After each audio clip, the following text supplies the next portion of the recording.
Back Sabarimala బంగారం చోరీ కేసుపై ఈడీ విచారణ ముమ్మరం చేసింది. కేరళ, కర్ణాటక, తమిళనాడులోని 21 ప్రాంతాల్లో ఏకకాలంలో ఈడీ దాడులు చేసింది. బెంగళూరు, బళ్లారిలోని 5 ప్రాంతాల్లో ఈడీ అధికారులు సోదాలు నిర్వహిస్తున్నారు. దేవస్థానం బోర్డు మాజీ చైర్మన్ ఏ పద్మకుమార్ నివాసంలో ఈడీ తనిఖీలు జరిపింది. బంగారం చోరీ కేసులో నిందితులైన వాసు, మురారి, బాబు నివాసాల్లోనూ సోదాలు జరుగుతున్నాయి. బంగారు వ్యాపారి గోవర్ధన్ సహా పలువురు నిందితులు ఇళ్లు, కార్యాలయాలపై ఈడీ దాడులు చేపట్టింది.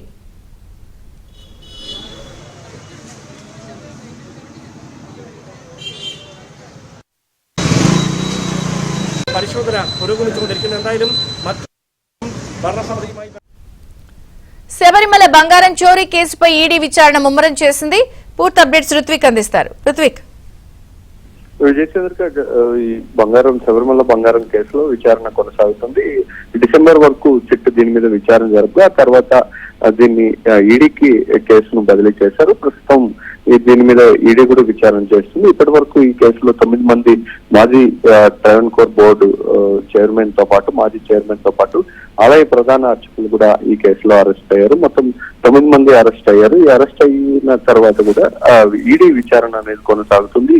దీన్ని ఏదైతే బంగారం ఆలయం నుంచి తీసుకొచ్చారో దీన్ని ఎక్కడెక్కడ విక్రయించారు, దాన్ని ఎంతమంది సొమ్ము చేసుకున్నారు అనే విషయాలను కూడా ఈడీ విచారణ కొనసాగుతుంది. ఈ నేపథ్యంలోనే ఏకకాలంలోనే ఇటు కేరళతో పాటు కర్ణాటక, తమిళనాడు రాష్ట్రాల్లో 21 ప్రాంతాల్లో కూడా ఉదయం నుంచి ఏకకాలంలో సోదాలు నిర్వహిస్తుంది. కర్ణాటకలో 5 ప్రాంతాల్లో, ఇటు బెంగళూరుతో పాటు కూడా బళ్ళారిలోనూ దాడులు చేసింది.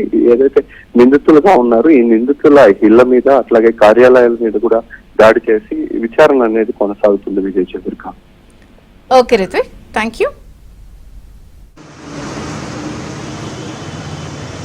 പരിശോധന പുരോഗമിച്ചുകൊണ്ടിരിക്കുന്ന എന്തായാലും ഭരണസമിതിയുമായി ബന്ധപ്പെട്ട അല്ലെങ്കിൽ ഇതുമായി ബന്ധപ്പെട്ട എല്ലാ ഫയൽ നീക്കങ്ങളും നടന്നിരിക്കുന്നത് ദേവസ്വം ബോർഡ് ആസ്ഥാനത്താണ്. അതുകൊണ്ട് തന്നെ ഇവിടെ നിന്ന് പരമാവധി വിവരങ്ങൾ